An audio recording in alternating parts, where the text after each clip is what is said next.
हमारा मुद्दा news channel Uttar Pradesh Gorakhpur से मैं दीनानाथ यादव।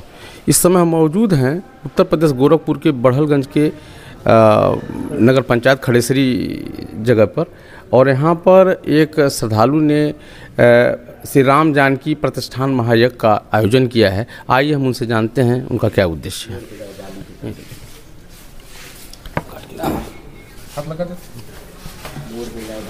सर, ये जो आपने श्री राम जानकी प्रतिष्ठान का आयोजन किया है और कई मूर्तियां आपने प्रस्थापित किया है, क्या उद्देश्य है आपका? सबसे पहले तो मैं आप लोगों का और आपके न्यूज़ चैनल का मैं बहुत बहुत धन्यवाद देता हूं कि आप लोगों ने अपना समय देने का काम किया, यहाँ पे आने का आप लोगों ने कष्ट किया। इसके लिए एक बार फिर से दिल से मैं बहुत बहुत धन्यवाद देता हूं। दरअसल आज 14 जनवरी है, कल खिचड़ी भी है।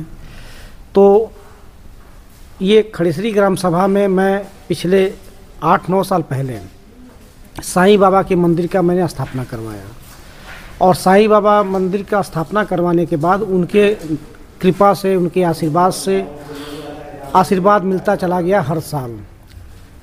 1-2 सालों के बाद मैंने 9 देवी दुर्गा माता का भी स्थापना मैंने करवाया।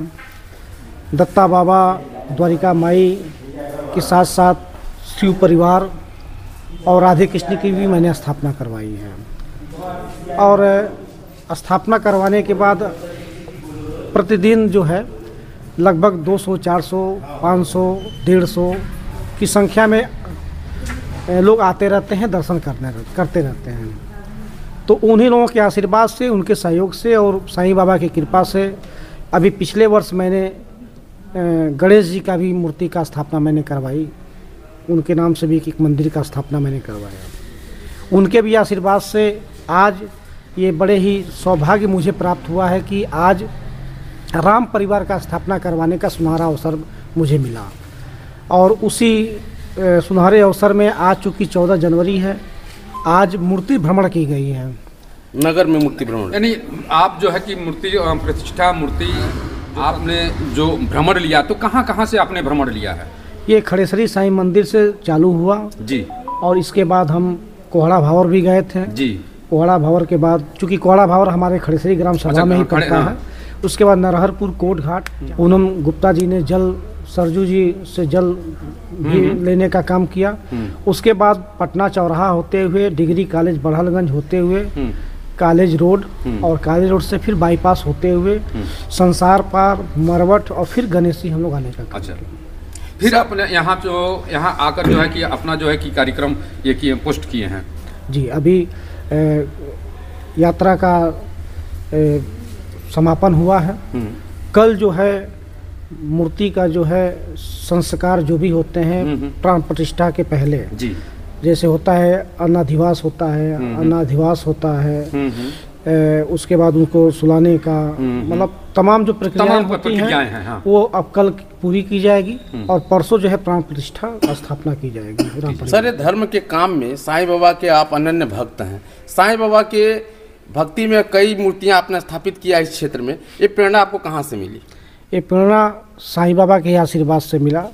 जब कुछ भी नहीं था मेरे पास, तो साईं बाबा का दर्शन करने में शिरडी गया था, नासिक बम्बई के आगे, और वहाँ पे उनका मैंने दर्शन भी किया। दर्शन करने के बाद दिल और मन में सिर्फ एक ही चीज़ थी, घर चलूँगा तो छोटा सा मंदिर बनवाऊँगा साईं बाबा का। और उनके कृपा से ऐसा आशीर्वाद धीरे धीरे मिलता रहा, जनता का आशीर्वाद, सहयोग मिलता रहा, और आज बड़े स्तर पे साईं बाबा के मंदिर का भी स्थापना हुआ, गणेश जी का भी हुआ, और उन्हीं की ही कृपा से और जनता के आशीर्वाद और सहयोग से आज राम परिवार का भी स्थापना होने जा रहा है। राम परिवार का स्थापना होने जा रहा है। धर्म के साथ साथ आप समाज सेवा में भी जुड़े हैं। सर, समाज सेवा के अपने जीवन के पहलू पे 1-2 शब्द जरा कह दीजिए। समाज सेवा तो बचपन से मेरा लक्ष्य रहा है। मैं जब ठेला लगा करके अंडा बेचा करता था उस समय से लेकर के और आज तक, पहले क्या था कि कोई मर जाता था तो किसी के वहाँ लकड़ी या कफन की व्यवस्था होती थी। फिर हम लोग ठेला लगाते थे, 10-10, 20-20 रुपया इकट्ठा करके किसी के ब्रह्मभोज में 50 किलो आटा, चावल की व्यवस्था हम लोग करते थे। लेकिन धीरे धीरे लोगों की सेवाएं होती गई, लोगों का जुड़ाव होता गया, लोगों का सहयोग मिलता गया, और आज लोगों का सहयोग इस कदर मिलता है कि समाज सेवा हर स्तर से आज हो रहा है। रोज़गार भी हम धीरे धीरे प्रयास कर रहे हैं कि लोगों को रोज़गार भी उपलब्ध हो। कम से कम 250-300 ऐसे परिवार हैं जिनको हमने रोज़गार भी दिया है। अगरबत्ती पैकिंग के रूप में, चाय पत्ती पैकिंग के रूप में, साबुन पैकिंग के रूप में, गांव-गांव, शहर-शहर सप्लाई होती है। 2 पैसे का जो इनकम होता है उसमें हम भी 2 रोटी पाते हैं और उसी से जो पैसा बचता है लोगों की सेवा के लिए। बहुत पिछड़े इलाके होते थे जहाँ पे बहुत ही दुर्भावनाएं पैदा होती थी। संत महात्मा लोग वहाँ पे जाके मूर्ति और मंदिर का स्थापना करते थे और वहाँ के लोगों का जीवन यापन बदल जाता था, वहाँ के लोगों का रहन सहन बदल जाता था। धर्म के साथ साथ वहाँ का समाज का एक वातावरण बदल जाता है। क्या यहाँ ये जो मंदिर बना है, स्थापित हुआ है, कई वर्षों से स्थापित है, तो यहाँ के अगल बगल के लोगों का इसके बारे में सर क्या परिवर्तन आया है? बहुत परिवर्तन आया है। यहाँ जिस जगह पे साईं बाबा के मंदिर का स्थापना हुआ है, एक समय ऐसा था कि यहाँ के लोगों की कहना था कि यहाँ एक ठो ईंटा भी नहीं बचती थी। चोरी होता था, मर्डर होते थे, छिनैती होता था, डकैती होती थी। लेकिन आज साईं बाबा के मंदिर की स्थापना के बाद और उसके बाद जो 2-3 मंदिरें जो और भी स्थापना हुई हैं, उसके बाद बहुत सारे सुधार यहाँ पे हो गए हैं। पहले अक्सर मैं भी छोटा था, मैं भी सुनता रहता था कि कहीं कोई उधर मर्डर हो गया है, कहीं उधर छिनैती हो गई है, कहीं उधर लूटपाट हो गया है। अब इस तरीके की कोई वारदात नहीं घटती है। ये बहुत बड़ा परिवर्तन।